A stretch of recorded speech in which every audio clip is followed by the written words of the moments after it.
Hi అందరికీ. ఏం ఎండలురా ఇవి! ఈ ఎండకి ఏదన్నా చల్లగా తినాలనిపిస్తుంది. బట్ బయటికెళ్ళి మనం తెచ్చుకోలేము. ఇంట్లోనే ఇలా సింపుల్‌గా ఐస్ క్రీమ్ తయారు చేసుకోండి. ఒక కప్పు చక్కెర తీసుకొని, చక్కెర బ్యాండిలో వేసుకొని బాగా హీట్ అయిన తర్వాత బాదం పలుకులు వేసుకొని ఇలా క్యారమిల్ రెడీ చేసుకోవాలి. అది పక్కన పెట్టుకోవాలి చల్లారేంత వరకు.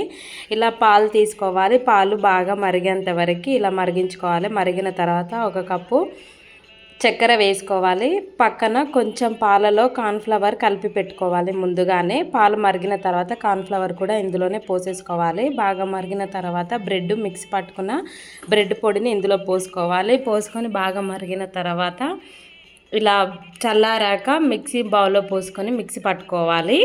ఇలా మిక్సీ పట్టుకున్న తర్వాత మనం ముందుగా క్యారమిల్ రెడీ చేసుకున్నది ఇలా మిక్సీ పట్టుకోవాలి. మిక్సీ పట్టుకున్న తర్వాత ఇలా ఒక బౌల్లో పోసుకోవాలి.